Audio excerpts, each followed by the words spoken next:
Okay, here we go, Craig. We're going live. First of all, I want to say a couple of things. We got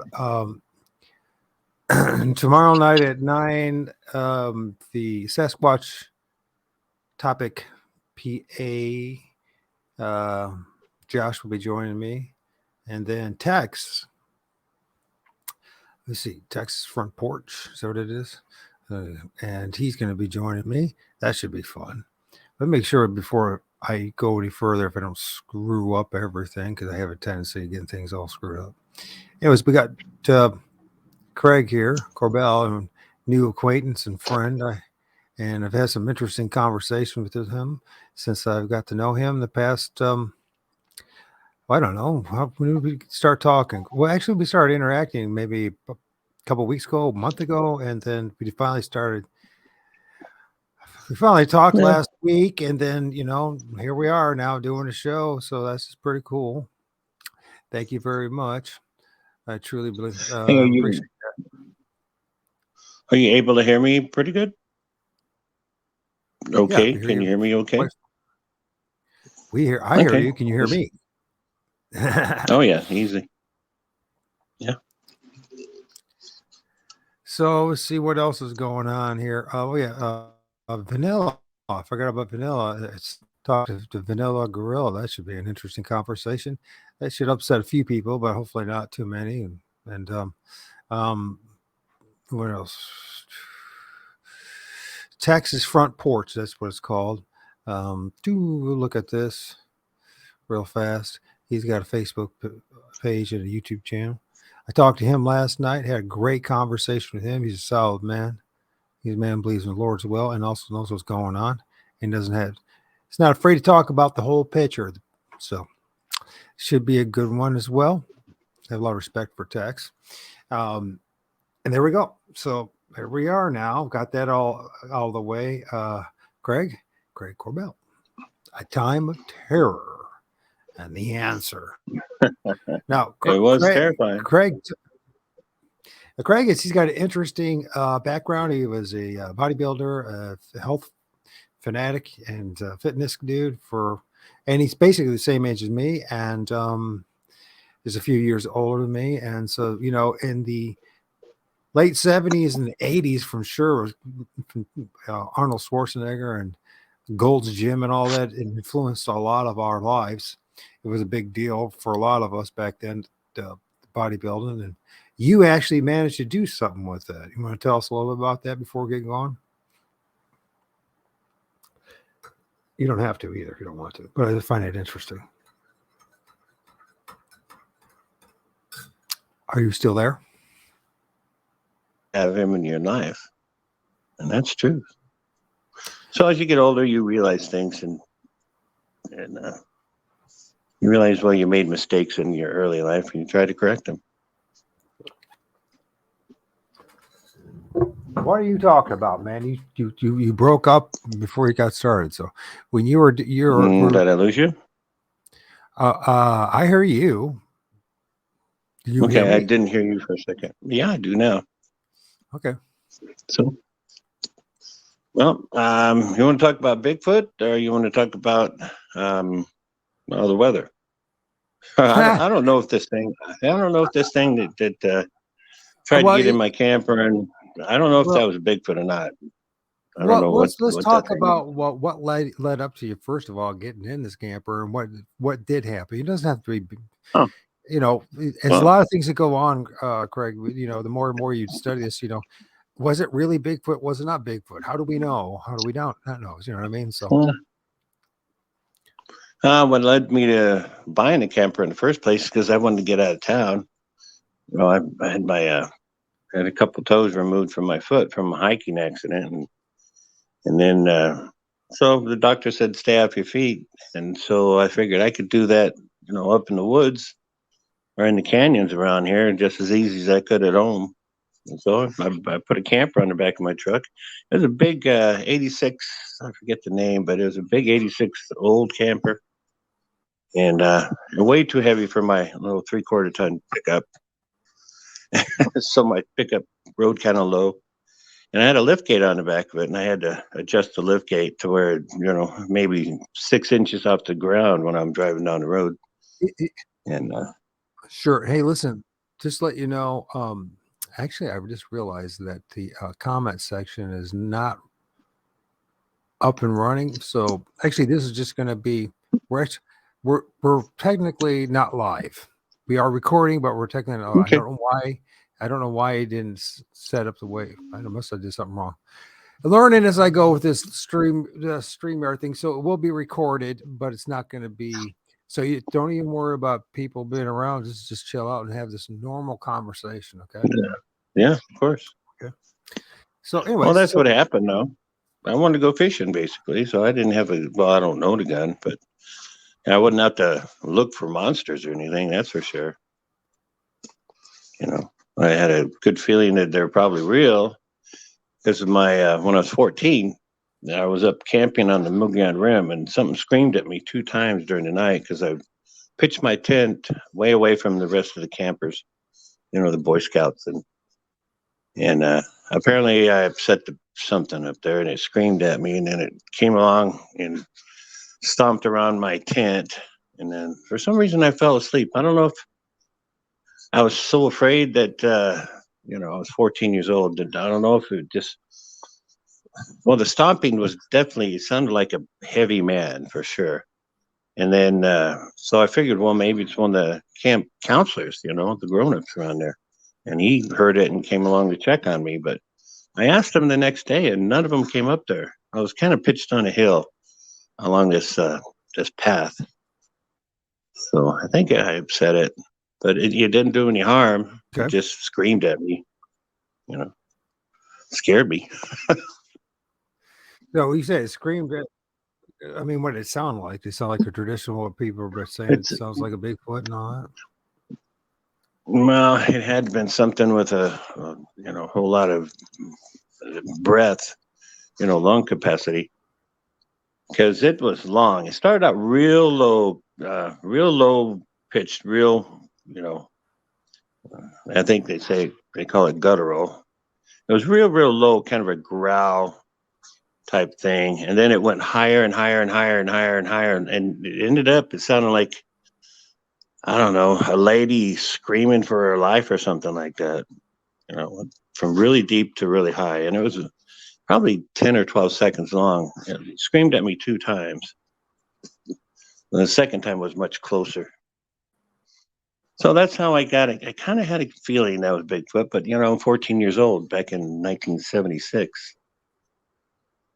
And I didn't really know what it was. And when I told people I think Bigfoot screamed at me, they would just laugh at me. So I just put it in the back of my mind and didn't even think about it for many years.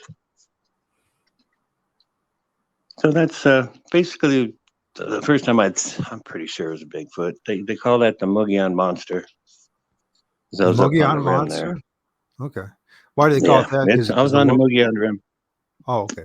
Okay. Well, it's the high country. It's in Arizona. We have a lot of high country, a lot of woods up there, northern and northeast Arizona. And I was up there camping. It was a summer camp with Boy Scouts, and that's what we did back then. Good old days. Yeah.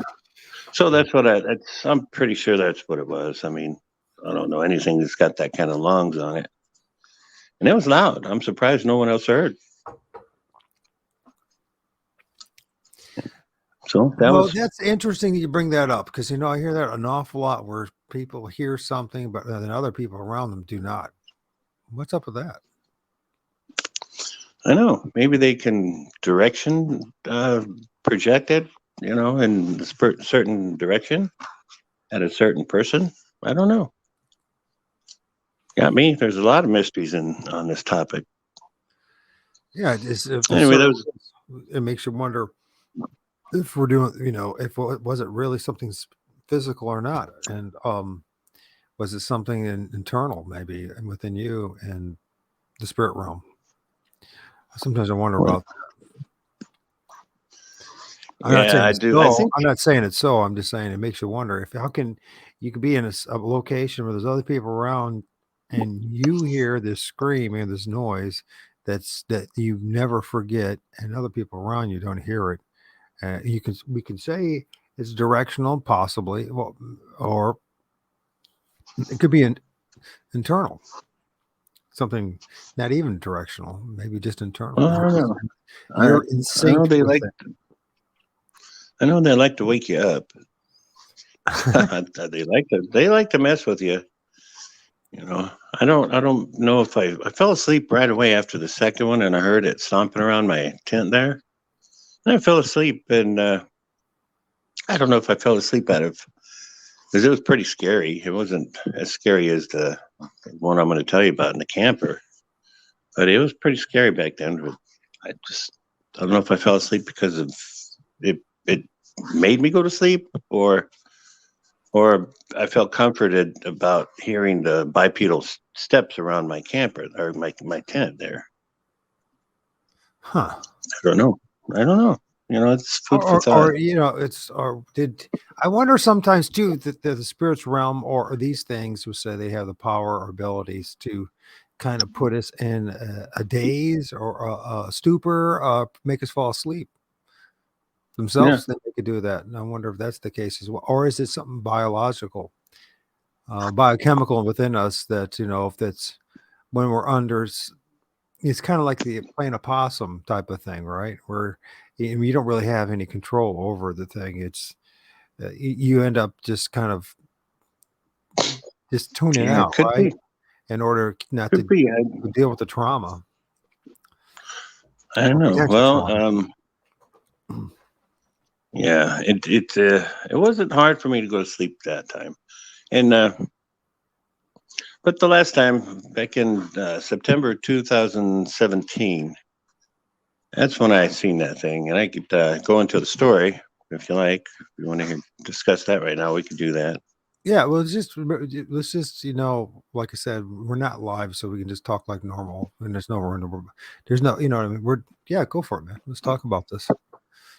Yeah, we talked about your stuff and what you went through, and we touched on a good part of the story already. Anyway, it was 2017 September, probably mid September. I don't know the date for sure, but I put this big old camper on my truck, and my truck didn't really like it. It was a big cab over camper, very heavy, and I decided I'm going to go fishing to these lakes that are close to me. And I went out towards Bartlett Lake and Horseshoe Dam out there, Horseshoe Lake, and I missed my turn. And I figured, well, water runs downhill, and I'm looking at all these canyons down the road there. I'm thinking, well, maybe it's there because I didn't see the sign. It's not a very big sign. I went back and I found the sign, but anyway, so I just continued down that road, and I went through all these canyons. It's really quite beautiful back there. The way it's kind of like a small, um, like a some parts of it look kind of like the Painted Desert, as a matter of fact, with the Cool. way the mountains are shaped back there. I'd never been back there before, so I kept seeing these signs that said overweight vehicles or low riding vehicles not advised. And Okay. I was definitely overweight, and my lift gate was riding pretty low. So it was between 5 and 10 miles an hour the whole trip, and it's probably 40 miles back there. So do the math on that. Oh my gosh, it's It was long. like yeah, just Did you have creeping enough along. gas? I And mean, I did you? I Was it? didn't have any cell service. I couldn't tell where I was. At times, I figured I must be lost. This road is so long, and then the sun goes down when I just get past Seven Springs. There, sun is down, and it's almost a full moon, one sliver away from a full moon. And so once I pass Seven Springs, there, I come up over this rise, and I see this what I thought was a pile of white rocks. And I get closer. It's so white, it's almost glowing. And I get up close to it, and I see that it's got shape. And I'm saying, no, it must have been somebody came up there, brought these rocks, piled it on there to make it look like this, and spray painted it white. Is what I'm thinking. So I stop, and I'm about 20 feet. It's off to my left, and it's basically facing the moon. The moon wasn't real high in the sky yet, but it was very bright. So it was kind of facing the moon and was crouched down, kind of like, well, it was bent down to where its arms were on its legs. And I didn't really see fingers or anything because I wasn't looking for that. I was looking to see if it had eyes, is what I was doing. So it was just very still. And I'm looking at it going, no, it can't be. And then I figured, well, let's make sure. So I yelled at it and I went, hey. And I, much louder than that, but not as loud as the second time. So it didn't move the first time. Second time I yelled at it, screamed at it, hey. It turned its head with these big black eyes, probably big as goose eggs eyes, very big and very black, no whites. And that's all I need to see, man. You know, it turned its head. It didn't look like it had a neck, but they apparently do because it turned its head, not its body, and looked straight at me. So at that point, I didn't care about my camper. So I'm just getting away from this thing. So I gunned it. I went down this very bumpy, very dangerous road back there because sometimes you got 1,000-foot drop off on your right and mountain, side of a mountain on them switchbacks. So I didn't care about my camper at that point, my truck either. I just wanted to get away from it. So as I'm going along, my dash lights go out. So I really couldn't tell how fast I was going. Yeah, because the road was so bumpy back there. My dash lights go out. And then I find out my shift cable popped off of my transmission. That's how bumpy it was back there. So I figured I was safe, and I finally found something that looked, human. They were in the form of a little building for bathrooms. There was nobody around. I hadn't seen people for miles and miles. Nobody was camping around there. It was, late September, mid-September. So season was over, I'm sure. And it's so I find these bathrooms and I park in front of them and I take out a tarp and I throw it under my truck and I find out what's wrong with the transmission. I pop it back on. And then I look at my fuses and see if I could fix the dash lights if I'm going to continue at nighttime to getting out of there. And it was a long day for me. So I opened my camper. My camper was, of course, a mess in there with flour and cornmeal and fishing poles and clothes and whatever. So I just figured I'll just sleep here because I was very tired. So I fall asleep on the downstairs, not on the bed upstairs, the cab over part, on the downstairs. And I wake up to something kicking or stepping on my lift gate. And I know that noise because I've had this truck for probably 15 years at that time. And I knew that would something hit that lift gate. So I sat up with my elbows underneath me, like kind of not sitting up, but just prop myself up, my elbows underneath me. And I listened and it tried to open my camper door, which is one of them flat handles, on campers. Yeah. So it knew how to do that. And it tried to open it, but good thing I put a deadbolt on it recently and I had it locked. So it tried to get in there. And then it couldn't. I'm sure it could have ripped the door off because this thing was big. If you want to hear descriptions beyond that, sure. It was very big. Probably, when I saw it originally, it was 20 feet away from me. It was probably squatted down like that, probably 5.5 feet tall, squatted down. Jeez. And very thick, very blocky, very big and blocky, but all white. And all white. So if it had one. hair, it was white, yeah. White with big black eyes, man. Big black eyes. Like reset eyes, or like was the eyes actually black, or is it reset into those holes where the round eyes was black? Nope. They were black, and they were kind of an almond shape, and they were jet black, maybe a little bit shiny too. I didn't stick around and study it too much. Yeah. So, yeah, but it had to weigh 500-600 pounds at least. I couldn't tell you because it was squatted down. I couldn't tell you exactly how tall it was either, because it was squatted down. I don't know how tall it would have been standing up. Now this is But what time of the day was this again? no, the sun had gone down probably an hour and a half ago. Okay, so it was white. So Was it shimmering? September, Did it seem like it was it shimmering, was it electrical? was so white. Well, yeah, it was so white that it wasn't shimmering like translucent or anything, but it was just so white, and that moon was so bright that night. Like maybe electricity was running through it, type of thing, or did it seem like the hairs were like, you ever see I it like didn't see hair. a cat? A cat raises hair and moves around, and or yeah, that kind of idea. The hairs is No, no, no. I don't believe so.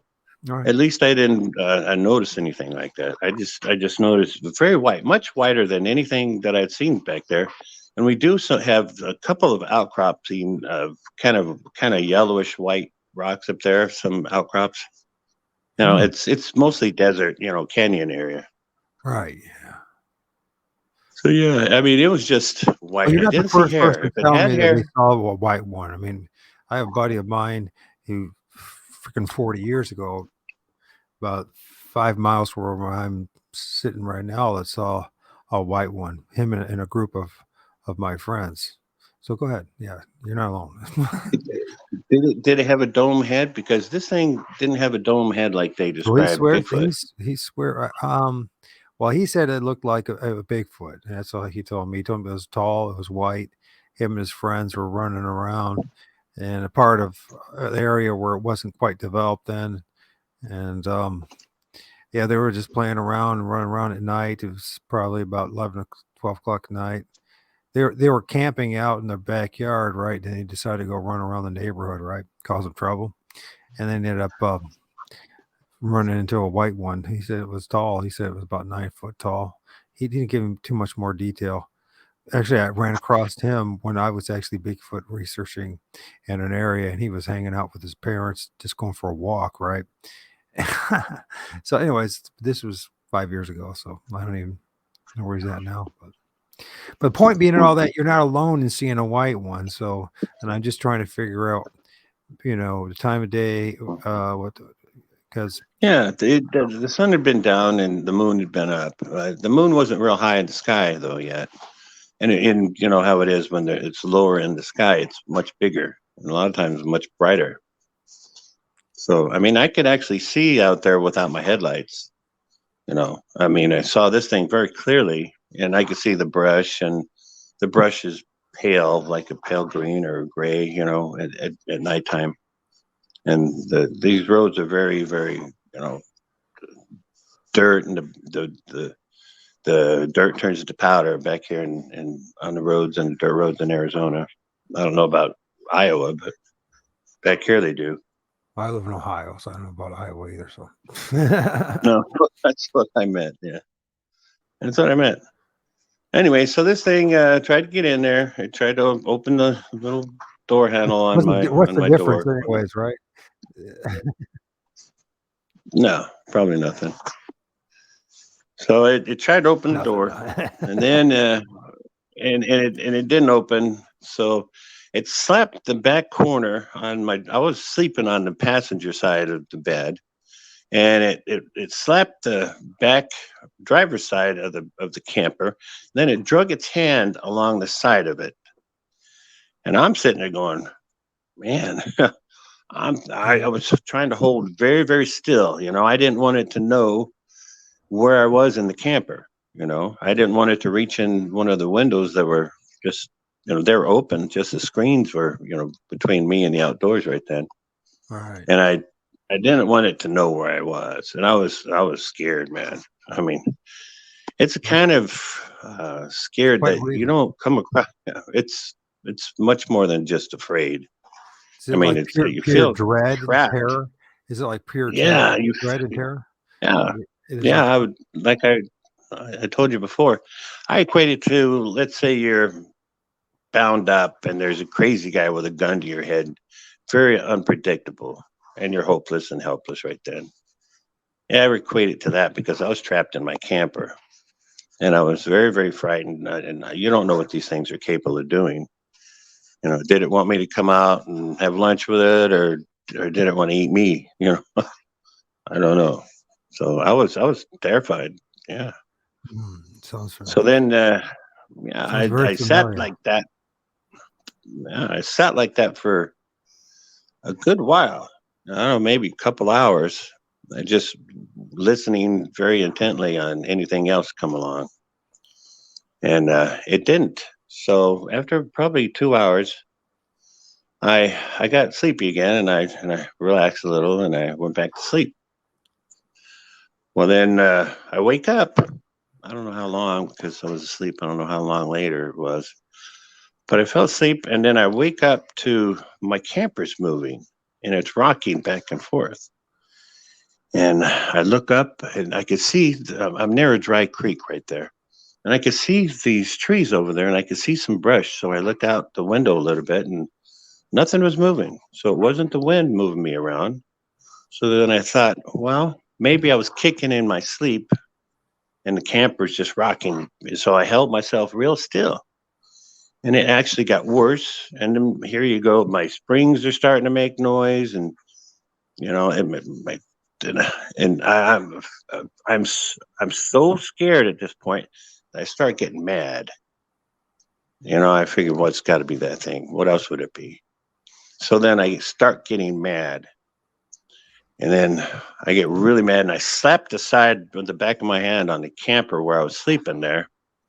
And I yelled at it. I said, "Go away. I'm not coming out."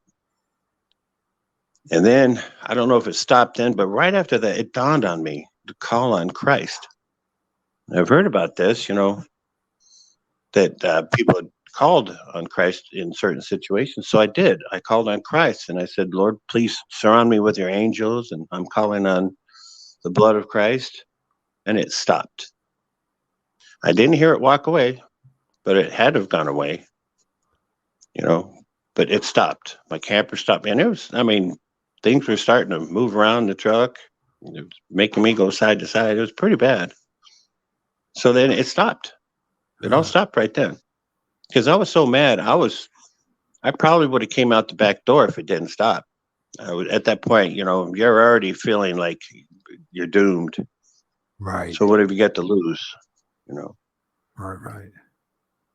Yeah. So it stopped. You know, and I stayed awake until the sun came up, which is probably another hour and a half, 2 hours. And I stayed awake till the sun came up, and I looked out one of my windows. And I looked around. I didn't see anything. So I got out and I started walking around my truck, looking where it slapped it and then drug its hand on my camper there. Uh-huh. I didn't see anything. I didn't see anything like no greasy hands like what you hear about. I didn't see any of that.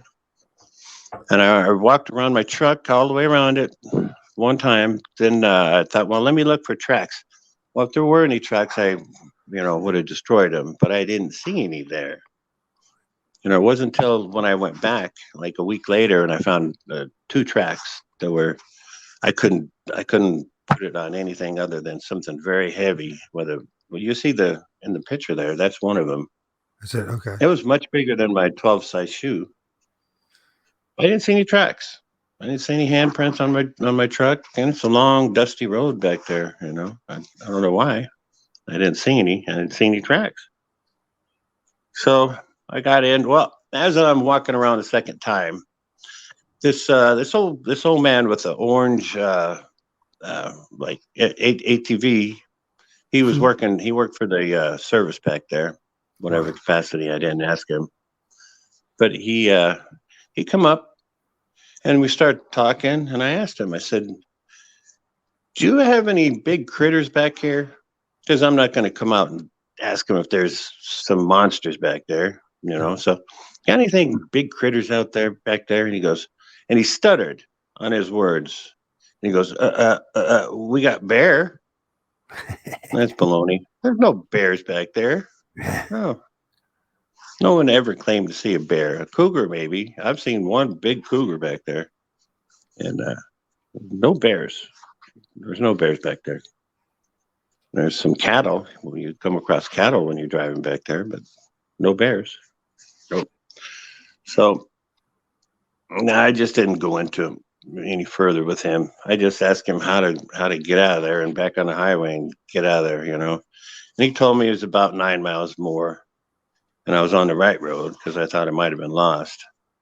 Mhm. And then, so I did. I just got in my truck and left.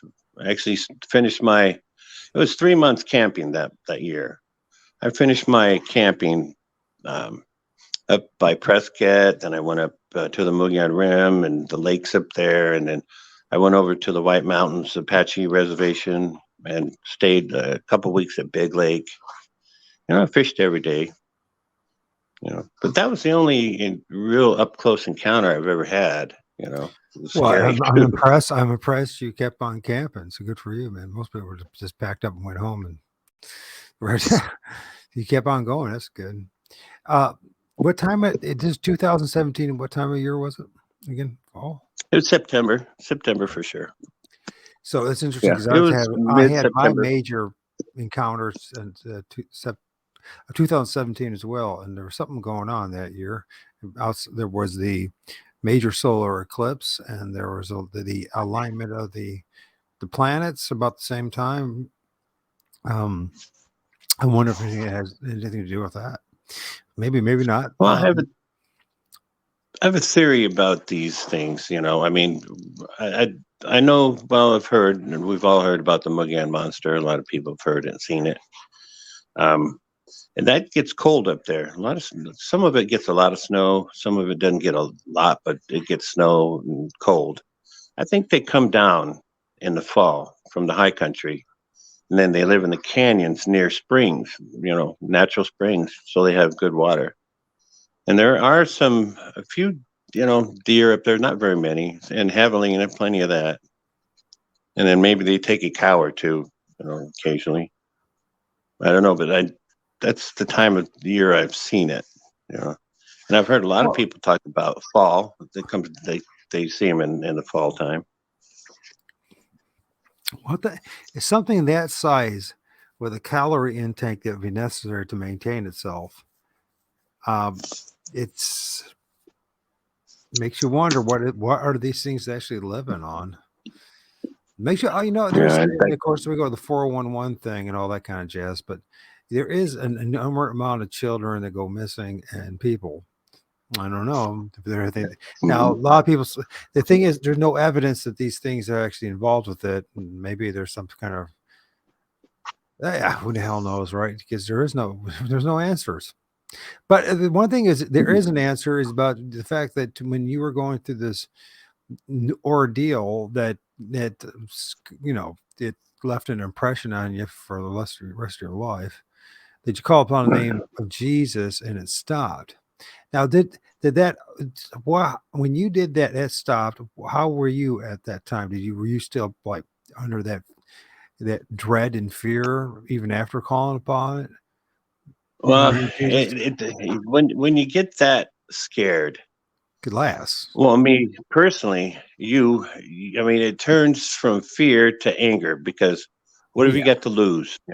I was angry, nice. and that's why I yelled at it, and then I slapped the side of my camper to make a loud noise, and then it dawned on me, why it didn't dawn on me earlier is I was just trying to be real quiet and still, so it would go away, Well, and processing what the hell's going on too, right? I mean, it's so bizarre. oh yeah, yeah, and I knew what it was because there was nobody around for miles and miles. I knew what it was, and anybody that would mess with somebody's camper and try to get in it, they don't know if I have a rifle pointed at the door already. No human would be doing that. I'm sure it's ridiculous. Yeah, So but yeah, that's not unless they're hoping for some trouble. Yeah, looking to get shot. yeah, But yeah. Bare minimum. why would they? Why would they rock it? Why would they come back and rock the camper? Like, Well, and I here's mean, another thing. Why do these beings, these things we call Bigfoot, Sasquatch, whatever? Why are they doing it? Now you're not. I know a guy named Jerry. Was it not Jerry? What the hell? Jerry Klein. Now he's down in Ohio.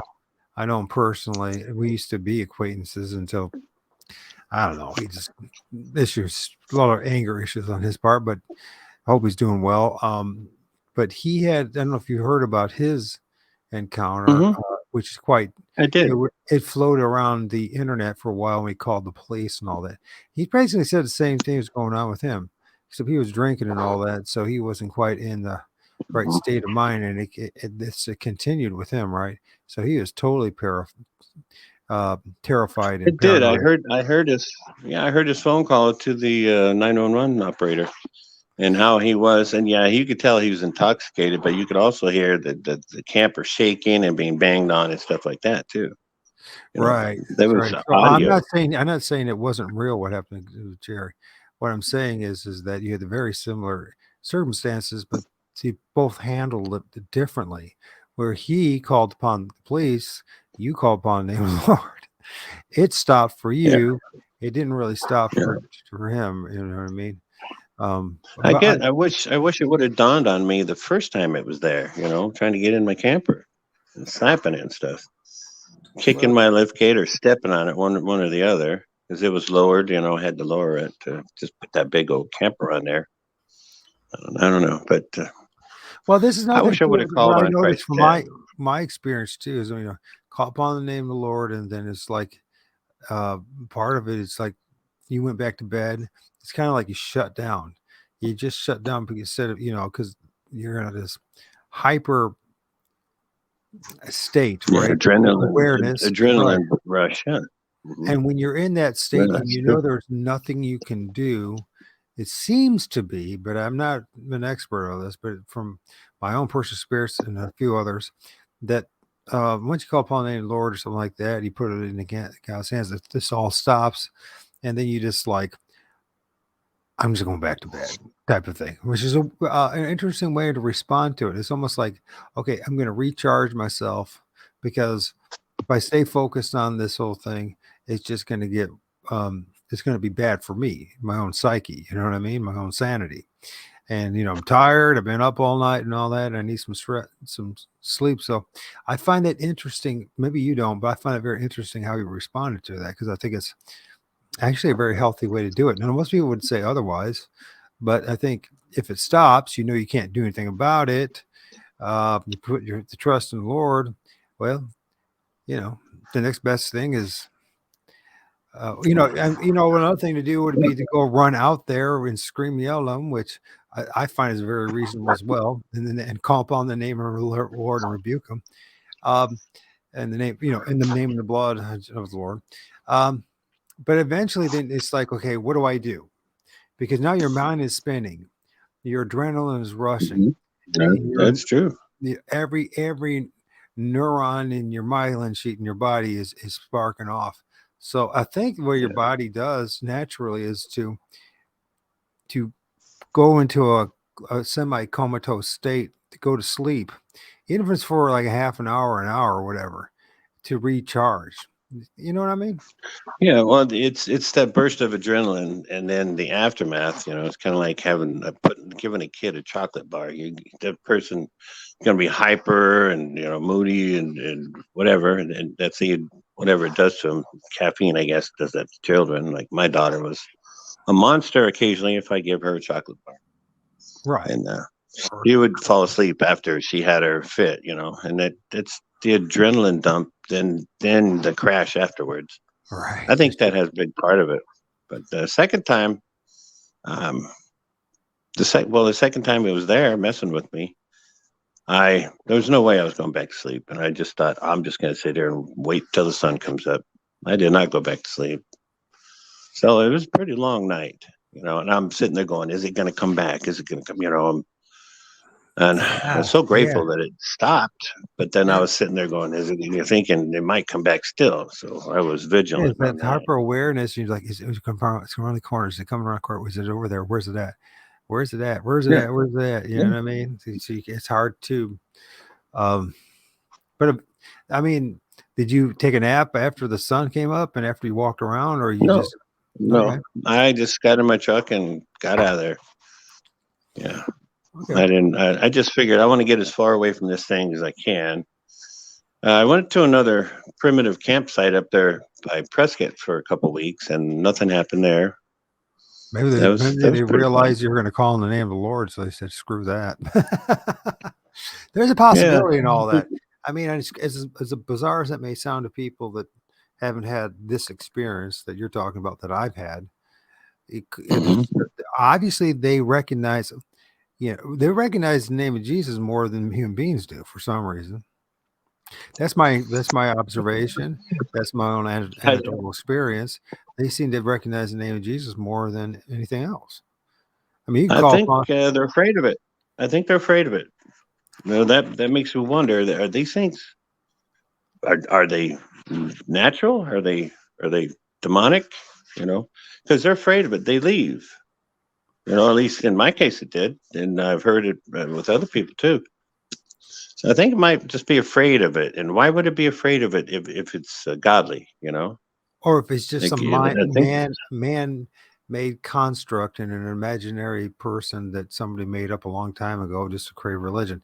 I think here's the thing too. It's like for me, Craig, that's the reason why I actually strongly believe in Jesus. Because if it was based on my own biblical studies, which I've done a lot of that, textual criticism, and all sorts of things. And I can you know run with anybody about the problems and the scriptures and all that, and an organized religion and all that. If my belief is based on organized religion and the scriptures, I probably wouldn't have the conviction and faith that I have in Jesus. But because Yeah. of my interaction with said Bigfoot, which who Hmm. knows if it was Bigfoot or not. I also, believe that when quote unquote Bigfoot shows up, a whole lot of other things shows up with it, right? It's almost like they're like the the presentation, but there's a lot of other things hanging out with them that are a little bit ugly and a little bit strange and come in all different shapes and sizes. And yeah, so why do they respond to the name of Jesus?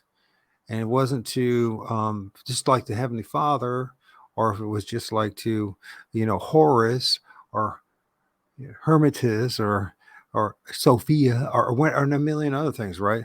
Why does it so that tells me personally that there's some legitimacy and reality to Jesus. That it's Oh yeah. not in the Well, spiritual realm. I've had a lot of experiences where I call on Christ, and not for a long time. I was on the fence for a long, long time. Even though I had to go to church when I was a kid and all that, I was on the fence. Whenever I called on Him, He came through. He came through in certain circumstances where I couldn't attribute it to coincidence. And people Yeah. think, well, that was just a coincidence. No, it wasn't. No, I called on Him and He showed up. And that was, I started getting back towards God once I got out of the ego based world of bodybuilding, and Yeah, yeah, yeah. This is that kind of thing. It's just like when me, back then it was either bodybuilding or being MTV was big. And so it's either being a bodybuilder or being a musician or getting in a band, right? And so it's Right, all of right. it's ego driven, and some, I'm not saying there's wonderful things about it, but it is ego driven and it's self-centeredness and it's all about oneself, Mhm. right? It you know, really is because you want to be in the spotlight. Everybody wants their 15 minutes of fame, yeah, they do. and I think a lot of these people that have channels, they're just out there because maybe they never had their 15 minutes, and they're looking for it. But shoot, I was in magazines, I was in newspapers, I was on TV a whole bunch of times. I did some commercials, and so people knew my name. And you get older, you figure that's not a healthy way to look at things. It's, Not at there's all. you know self-centered and ego, and that's all bad. It's all And it's bad real now. You it's look back. superficial and it's so Hmm. out of your control. And here's another thing about when I was thinking about this before we got going. And I was thinking Hmm. about what it's like with is humanity is a person, right? A project. So me, either writing a song or painting a painting, and the preparation and the process, there's the excitement, and it's ego driven. It's about self. Maybe someone's going to buy my painting. I'm going to be playing in front of somebody someday. Maybe people will listen to my music, that kind of thing. So I visualize myself on the stage playing, or my paintings in a in an art gallery and somebody paying, $1,800 or whatever for a painting or what, right? So you get done with all that stuff, you get a painting done, and then there's this sense of accomplishment. Soon after that, a sense of it's like a drop, it's like a letdown, like shoes. Well, better got to start Yeah. something else again, and you better, and it's just a Right. Right. cycle. It's a cycle, and it's working out's really Oh much the yeah. same It, way. it is. It is. And I competed in quite a few contests, and I've won my share. And it was kind of like I was more alive, or even kind of just alive on stage, and Yeah. then all the rest of the time was just waiting till the next show or something like that. And I only did one or two a year at the most. You know? So So we're always projecting the future, the moment, right? While not living yeah. in the presence. Now that it's like I'm talking psychologically and spiritually. Certainly, you're going to the gym and doing your thing, so you were that part you were living in the present. But the spiritual, intellectual part, that does when we are focusing something into the future, obviously something has to give, right? You can't be focusing on two things. So it is kind of, I noticed since my journey with the Lord, with focusing, that things have changed. My perspective, the importance of tomorrow Hmm. is diminished. I'm not, there's if I do think about tomorrow or worry about it, it lasts a few seconds. I'm like, it's not worth it. Whereas before, when you Well, were the younger, importance of yourself. The yeah, oh importance of yeah, yourself is less. You're not so worried about yourself. You're worried about your children, your family, even the poor people you meet on the street that are having a hard time out there. I worry about them quite a bit, and I go out and I buy blankets and in the wintertime and give it to them. I give them food in the sure. summertime. Not every day, but well, once a month or so. I'll make Mhm. an effort to go out and meet these people and try to tell them, hey man, I know what you're doing, and you're just killing yourself. That's poison you're doing. You need to stop.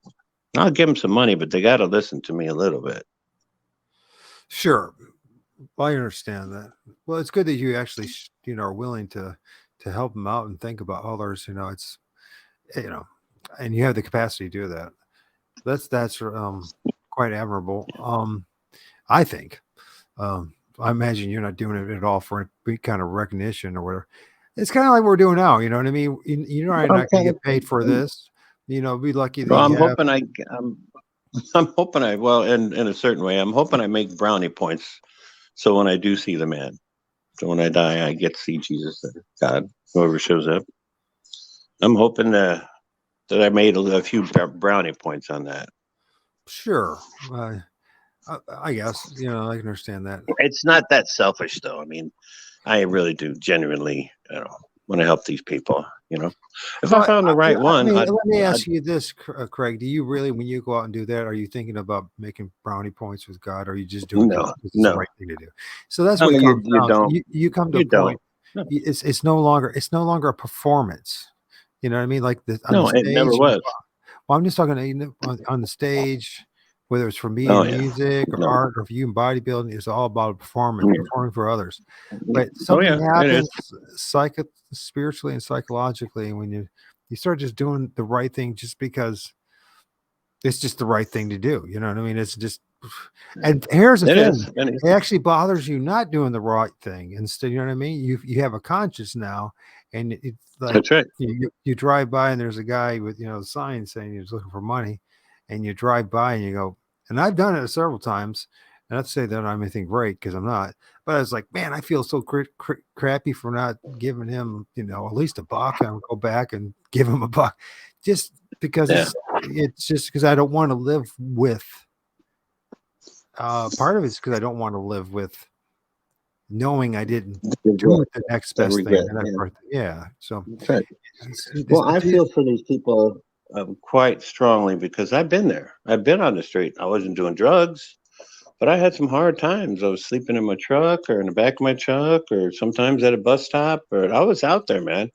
I got to know some of them and a lot of them. You're not going to trust them. I mean, that drug's got a hold of them so hard that they're going to do everything, steal your phone, which I had several stolen. And, yeah. I was out there. I was out there and it was hard. and I feel for them, but they're out there by choice. A lot of them, it's not by circumstance; it's by choice. They're out there because they're not going to be able to get a job because they're not willing to take a P test and get a job and pass that test. So they're just choosing that lifestyle. And I've even come across people that say they will never go back into a house. They like being the freedom out there and not having to answer to anybody. But that's a lie. They can say that all day long, and that's not going to be true because it's hard, especially summertime in Arizona. It's really hard all day long. What you're really trying to do is find some shade. It's hot. It's 118 degrees out here sometimes. Right. So it's not fun out there for sure. There's a lot. Is there a lot of that going on where you're at, where people like living out? Not. I live in a nice neighborhood, not gated or anything, but a nice neighborhood.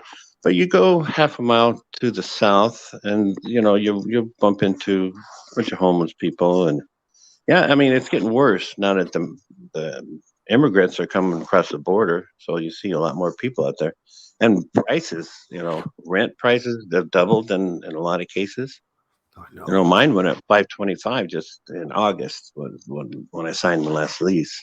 Yeah, I know. So it gets expensive. These people lose their houses, honestly. But when they get on the street, they start using drugs or alcohol, and that's their coping mechanism. That's how they cope. That's how they, just get by, just get numb to it. What they're doing. Because the weather and the So I don't. conditions and the elements and the Yeah, circumstances. and Because a of the lot of people use cycle. that. A lot of people use that speed because you have to be alert all the time. You'll get rolled. They'll steal everything you have. And most of them people don't have much. They have maybe a backpack and an extra shirt in there or something, maybe a blanket. Most of these people, I don't see any tents pitched around here. I don't think they're going to allow that. I think the cops get on them and make them move or something. Now, But shoot, what I saw was a documentary where you guys were at in Mexico and Arizona that there are certain like areas, parks, I guess, reserves or whatever areas where there actually are people that are doing that. They live like like there'll be a tree or something, and they'll make a yeah, whole yeah. like a community of maybe a half a dozen people using plastic tarps and they're happy that way. They say they are. I don't know. But I'm talking They'll about shut you older down. people. I'm talking about older people, and I talk about people that necessarily have a problem with drugs. There are people out there, they claim, at least that's the way the document, who knows? There's always a bias, so they could be lying about it, maybe they're not.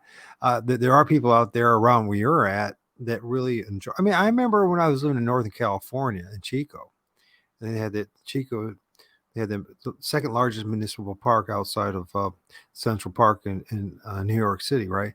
And they had this stream, and there's like lava flow where all this water and run through, and the hippies would all come run around naked and have take a bath in it and all that, and they claimed that they were happy.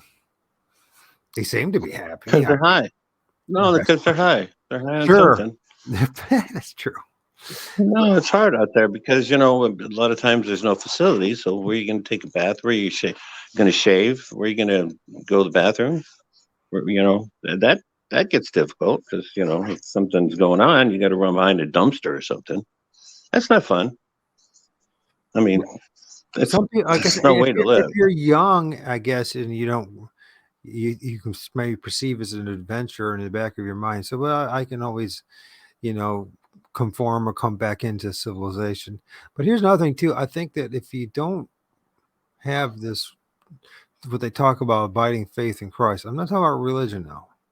I'm talking about having No, I know. belief in Heavenly Father and believe in what Jesus did. It gives you kind of this hope, this mystical, unanswerable hope that they say, okay, this place it's tough. This is a difficult place, but with that hope, I get through another day. With the hope that at the end there's something better, right? On the other side, and then maybe there'll be something better in my life here, and things do happen. I mean, God's created circumstances where I'm here talking today with Craig Corbell, which wouldn't have happened if God did, align things to Yeah. make it happen. That's how I see it. Of course, I had there is the other side, which you're talking about as well. is that there's the proactive side of our own. We have our own responsibility.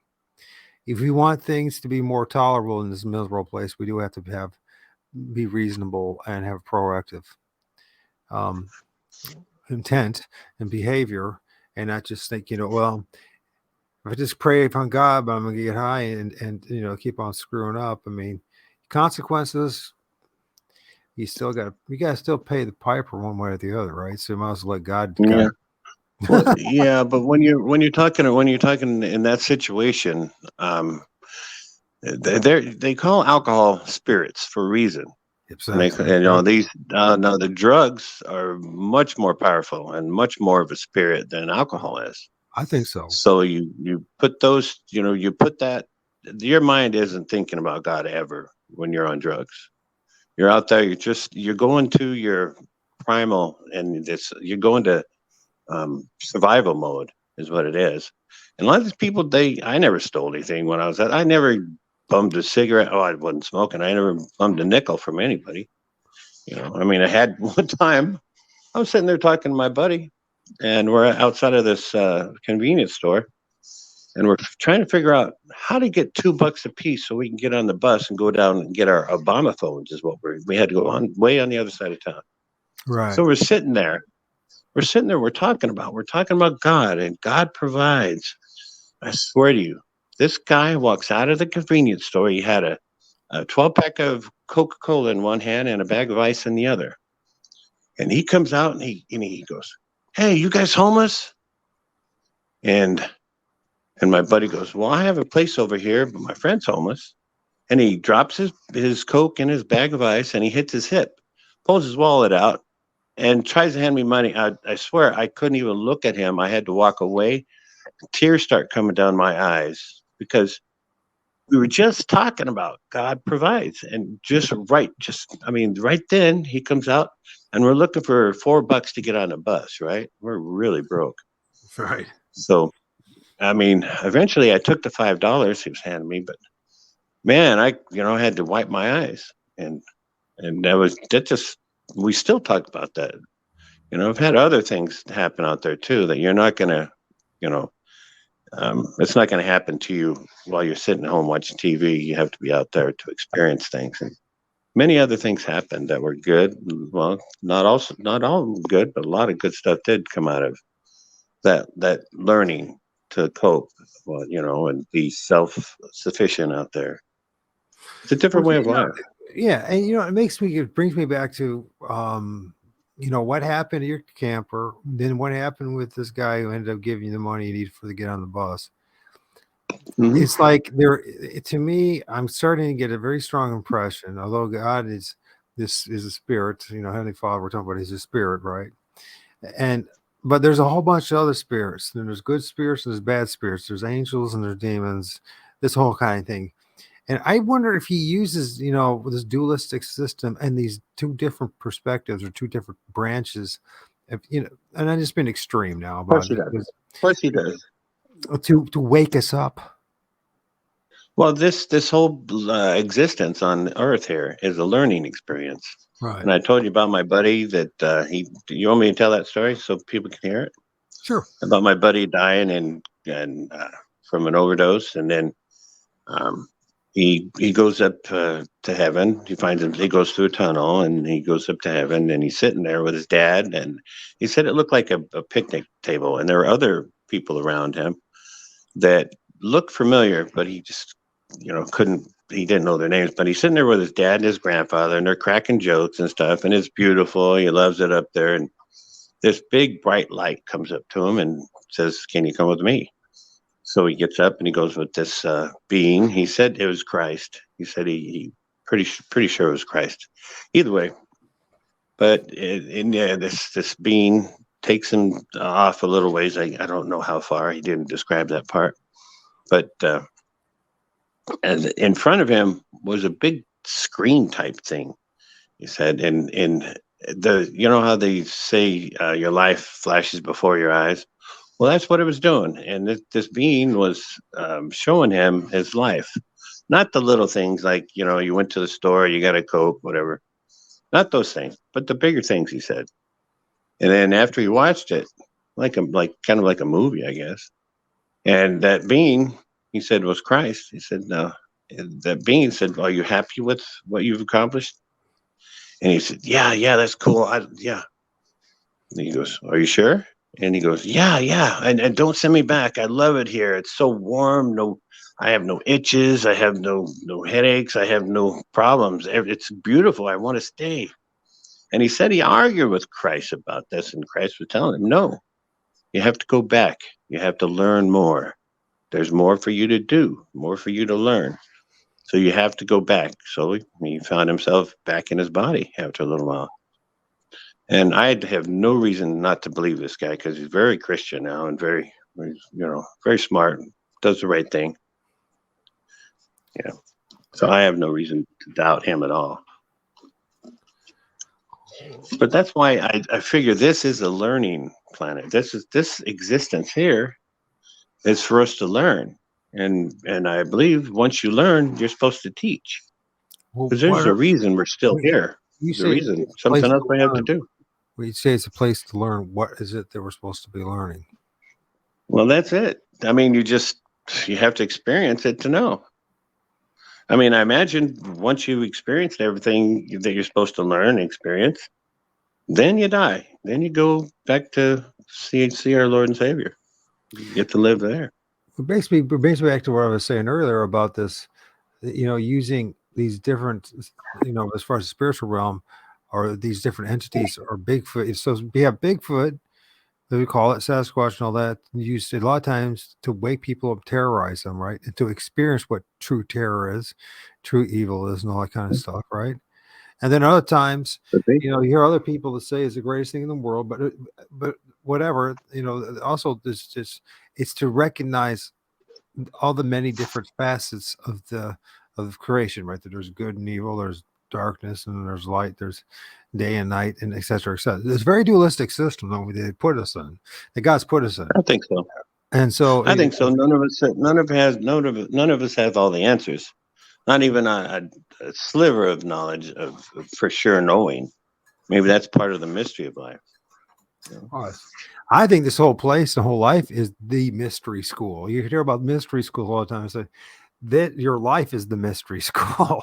That's what it is. I mean, it's when you think about all the things that have happened in your life and the things that you remember, that are memorable, that are burnt into your brain and your psyche. And you look back and you go, why are these things so important? And all the other things were so mundane, and so, just another day, nothing. You know what I mean? It's I think there is this there are points, epiphanies, if you will, throughout our lives that are, I guess, meant to be happen, or meant to be remembered. Yeah. Well, some say the book of your life has already been written. And these things are already there. They're going to come up, and because it's already in stone, and it's how you deal with those is maybe how you deal with them, and what you learn along the way is going to predict how you deal with them, right? So that's kind of a learned experience. Well, I had this theory about Makes Jesus, sense. the name of Jesus, like Jesus is the key out to this place, to a better place. Of course, we believe this as Christians, right? But when you think about it, and maybe a little more deeper, not scriptural, but just a more personal. If, for instance, you see people who do not call upon the name of the Lord Jesus Christ, do not take it seriously, do not, they might just do it in passing, but they're not really passionate about or believing in it. They're just kind of doing it, going through the motions, because but then there's others like what you did. Obviously, you believed enough that you call upon a name that it's and you remembered it. It wasn't just it's a thing that just happened, and you, like a million other things that you forget. And so I just wish I would have remembered it sooner. I wouldn't have had such a long night. Well, you don't know that. Maybe it was meant to go for you to go through that whole night, to have this conversation and to remember the whole process and what he did for you. Because what if it just happened for just a moment, call upon the name of the Lord, and then you forgot the moment because you didn't have, like I'm telling you, when I had the 3-day spiritual warfare, and it was real. I mean, 3 days.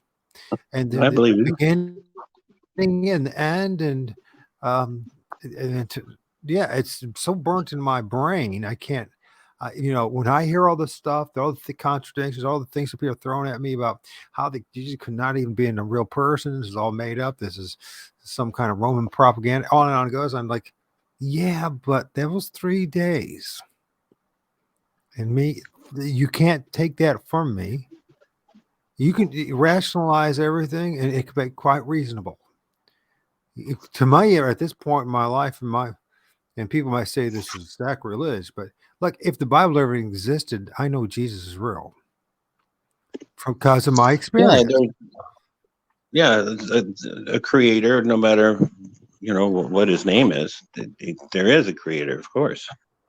Has to be. Yeah, well, Heavenly Father Makes apparently sense. doesn't, but we don't even know what Heavenly Father's name is. More and more research, but we know the name Mhm. Jesus, right? And this, for some reason he came down, and we believe that he redeemed mankind for what he did on the cross and after. And regardless, that name, the rest of, whether we understand it fully or not, whether we truly do or not, the spirit realm apparently does recognize this name. We call it Jesus, right? And Sure. I like and it's a fascinating thing to me when you observe it, right? Because that name causes so much, either it drives a person absolutely insane or leads them to hope. But that name influences just about every single human being in the world. This is true. You can, I mean, go on TikTok and go to all these different lives and discussions, and you used to see the number of how passionate people are. Maybe a lot of confusion involved in all things, that's for sure. But everybody from a Satanist to Christian, from Muslim to Hindu to whatever atheist. Would I say that already? Anyways, everyone has an opinion about the name Jesus and who Jesus is and whether they believe it or not. Now, I'm Well, telling you, but either yeah, they hate Christians or they are one. well, There's and really even if you are there's believing it, people on the listen, fence. and then, yeah, let's be honest too. Even if when you are a Christian, can't get along with each other either. So everybody's wrong. It's like, listen, what point I'm getting at is that you don't hear anybody spending all this time saying Allah's not real. You don't hear all this time saying that Hermes is not real. You're not hearing all this time saying that all the gods in the Hindu texts are not real. The only name that everyone keeps on arguing about is the name Jesus. Jews, Muslims, Christians, atheists, Hindus. I mean, I find this when I watch it, and then the spiritual reform, because it is a reflection of spiritual reform warfare. When you have all this arguing and bickering and fighting over it and debating over it, is he real? Is he not? And I like, gosh, it has to be true, Oh, it regardless of is. It is anybody true. else, regardless of religion, regardless of what anybody else says. To me, it's just self-evident that Jesus is real. It's Well, real. yeah, for sure. And I've had I spoke to you yesterday about I've had some really amazing things happen. I'd call them miracles happen, and there's no way that was coincidence. There's quite a few, and I can get into them, but that'd be another story, I guess. But yeah, and so there's no way. I mean, once you don't have to see with your eyes to understand No. what's going on. If this happens to you and there's no other explanation that someone's watching over you, he got you out of a bind, or he blessed you with something that was really unexpected, but you had already prayed for it. Has to be. Absolutely has to be. Yeah, there's definitely so I hope that people hear this message. Thank you, Greg.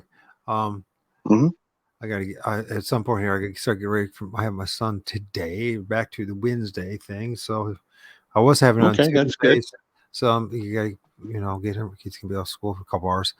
And I haven't even showered, Okay. had a shower in a couple days. But anyways, this has been great. Thank you very much. I think it's a very important message. Um, thanks, I man. hope people, Thanks for becoming being have part of my life. thank you for becoming a friend, and thank you for sharing your journey with us and your testimony. And I hope Is there any parting words you'd like to share to people who hear this? Now, one more thing before we go. What happened is why we're not live is because remember we're supposed to go live yesterday, and I just realized that what I did is I just changed the time. But when I changed the time, you have to go and tweak YouTube. Yeah. You have to redo things for YouTube, uh, Facebook, and Twitter, and so we're just recording. So I'll have Yeah, to, that's cool. which is fine. Maybe we'll put it, out there on the home part of YouTube or the video part. But this is a very important message, and I appreciate it, man.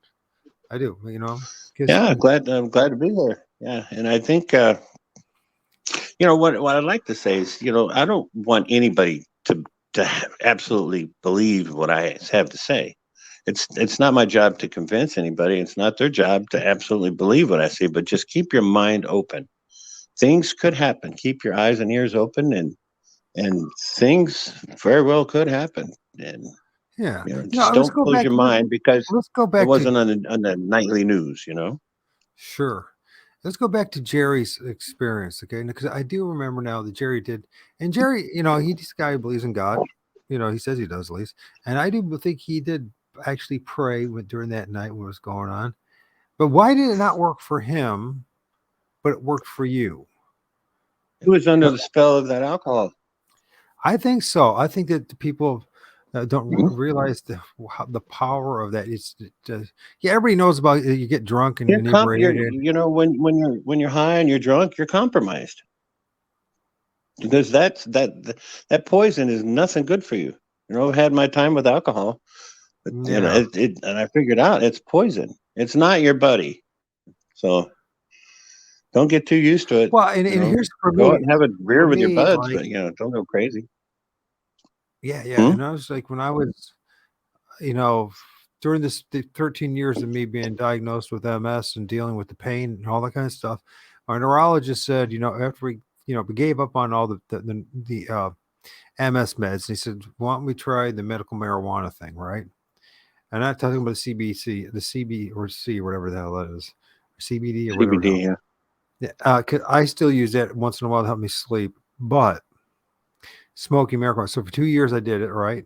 And I played a lot of guitar, got not much done.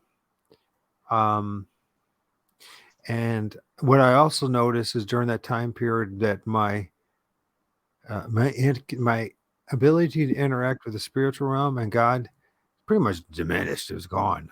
You know what I mean? So it's It like does. it creates a wall, I believe, a spiritual like prison, cocoon, in which you cannot even recognize what's really going on around us and the spiritual. The moment I stopped doing that, it all came back. Mhm. That's right, because it's used to dumb yourself down. I don't know about marijuana. I never touched it, but I did, and I didn't like it, so I didn't touch it again. So, Well, that's what but happened to me. I yeah, mean, it's everything. something. It does something to you. Um, it does something to you, like it blocks a frequency that's emit from you that's recognized by the spirit realm, and vice versa. It does. It's like a spiritual, It's probably a good thing. etheric web that the cocoon is put around you when you. But now, here's the thing. Then the next question is, then, like you and I, we both have health issues. We're getting old, and we have issues with pain and all that. So we both are using certain medications that are opiate based. Now, why is it that those, of course, No, no, I don't. we, I don't. we don't, But no, the well, stuff I use isn't opiate based. Lyrica It's isn't it? gabapentin. It's specifically for nerve pain, and it doesn't make you Well, sleepy yeah, or but groggy or high or happy. Or it doesn't do any of that. well, when I say opiate, there's lots of medicine that's it's certain amount of opium that's in it. It's opium based. It doesn't mean you're getting it like you're a heroin addict or all that kind of stuff. It's like it's there's a certain amount, certain concoctions they created to help dim the nerves, pain, right? Lyrica Yeah, and I don't know where Lyrica, it comes from. I don't. I don't know Lyrica what and difference. gabapentin are basically the same thing still. And my point I'm Yeah. bringing out is, why does that stuff not interfere with the spiritual side of things and be able to have this conversation? Whereas alcohol and say marijuana and other stuff does. Now, a lot of people say when you're on marijuana, it doesn't. And there's epiphanies that happen when you're on marijuana. There's things that, certain things are open up to you. But I know that personally for me, the moment I stopped doing it, all the real spiritual stuff happening again, it started happening again. Mhm. Right. Mhm. You know what I mean? Well, the answer to why certain things dumb you down and distract you away from God or your spiritual self, whatever you want to say, is because it doesn't alter your perception. It doesn't alter your mood. It doesn't jump in the way. You know, a lot of people they have all these blessings coming to them, but if they just step out of the way and let them come, that means that quitting alcohol, quitting drugs, whatever. Just step out of the way, and God will bring your blessings. That's a fact. Yeah. Well, I believe so. I also, it's each person, for me, blessings are not materialistic things. I mean, I do have shelter and I do have food and I have Hmm. opportunity enough right now to talk to you and to share that with people. So those are blessings. I still am close to my son I and I'm think so. still around to spend time with him. So there are certain, but I think for me personally, I have become just like it says the Eremites. The Eremite means a Christian hermit. That's who I am. A Fortean Christian hermit. So it's called Eremite. That's what. Well, you're not such a hermit. You speak with a lot of people. You're investigating. Your time is not wasted. You're just constructive. Well, we're just doing. I'm doing what Spirit's leading me to do. To be honest with you, because I am That's honestly, great. there was the few years I was focusing on this stuff, and then I focused on other things the past for 4 years, and now I'm back doing it again. Why am I doing this? Because this stuff doesn't leave you. Just like you No, just it shared this doesn't. And experience, it's not going to leave you. and you yeah, and you want people to what we're doing is with our experience since I'm 60 and you're 55.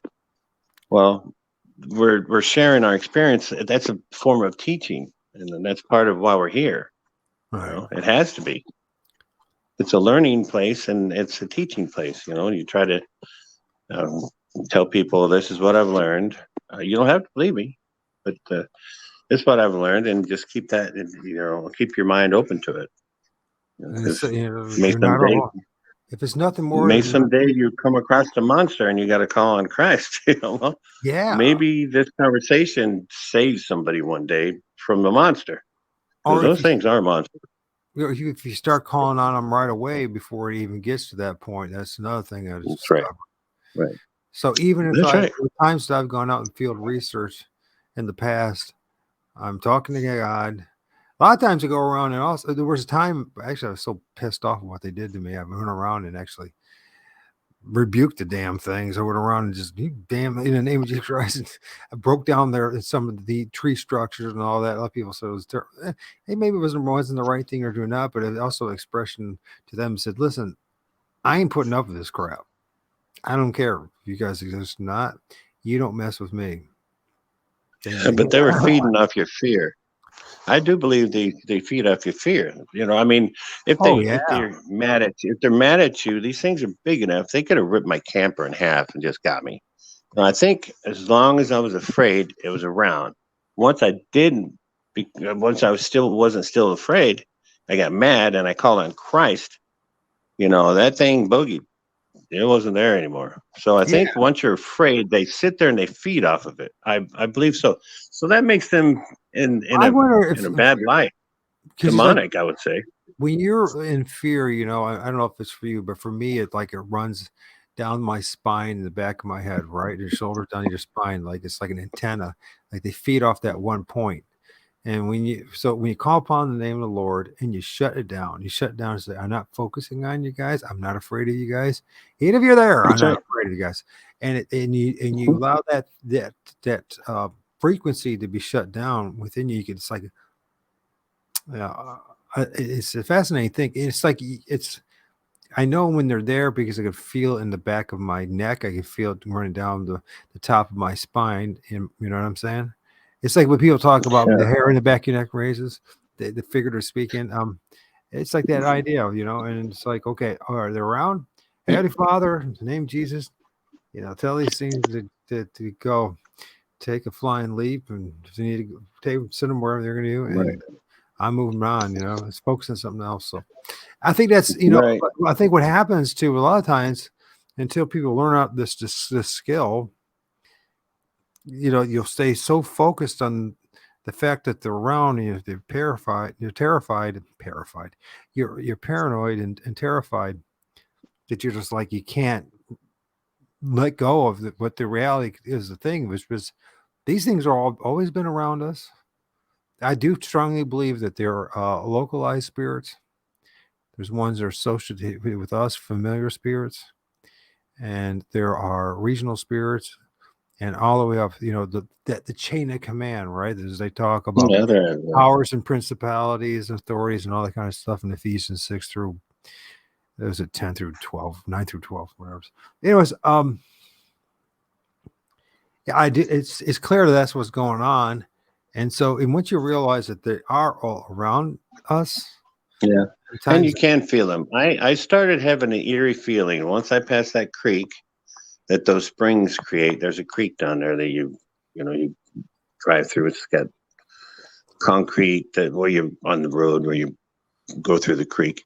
Once I got past that and it was dark and I'm way down these canyons, at the bottom of it there where the creeks are, I yeah, started getting a real eerie feeling. I did. That's not normal for me because back then I figured no, if there is anything out here, then it's not going to bug me. It's up on Mugan Rim. It's not down in these desert canyons. That's what I was thinking. Nothing's going to be around here. I wasn't expecting anything. I did get that weird feeling. It's kind of eerie, and I was very uncomfortable. I didn't like it. I just want to get out of there. I want to get back. I'm not going to camp here. I don't like it. It just feels eerie. It's like you're trapped down in them canyons. And then when you come up on the top, there's that white thing. Yes. Yeah. So I just want to get out of there.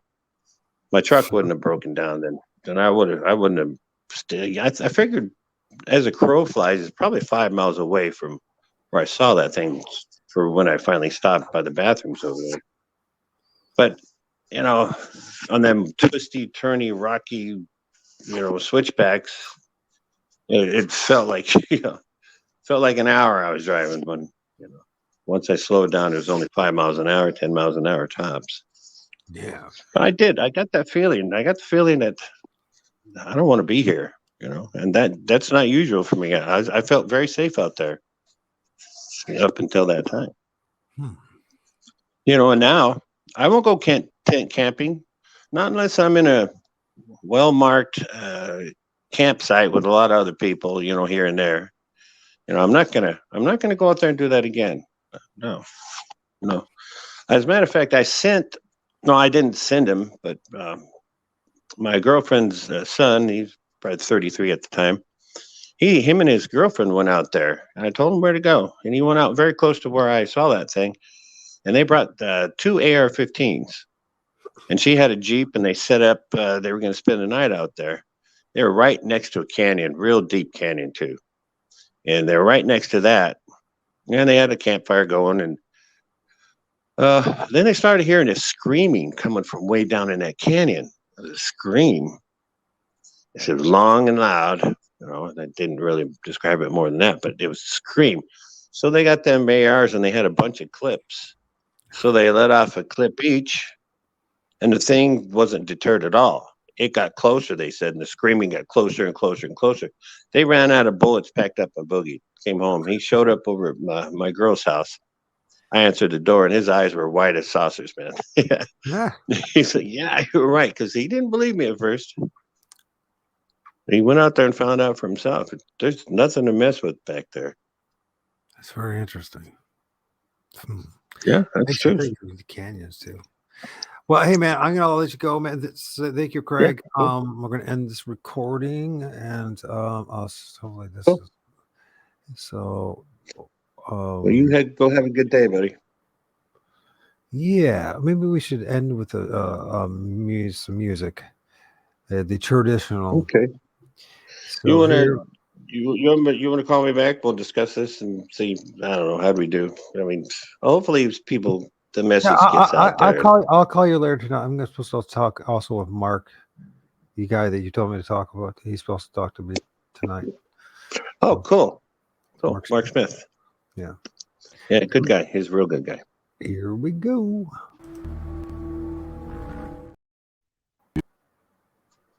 Got the wrong one. You're going to try. I'm gonna push leave on here. Yes, Michael. yes. We'll talk to you later, man. Thank you for being part. All right, bud. Bye-bye. You're going to try. Go all the way. Otherwise, don't even start. If you're going to try, go all the way. This could mean losing girlfriends, wives, relatives, jobs, and maybe your mind.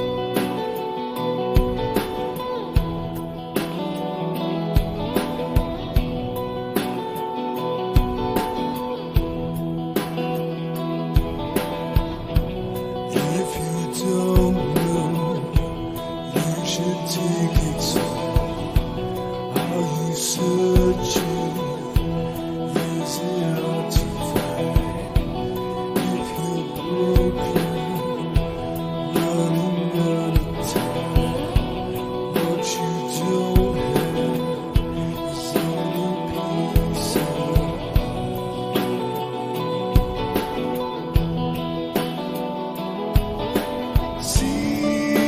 seasons don't change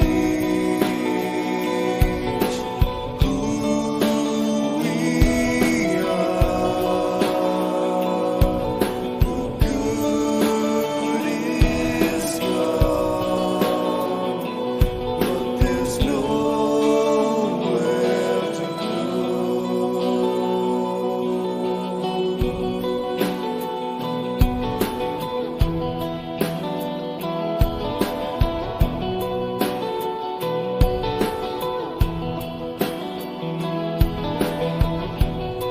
If I can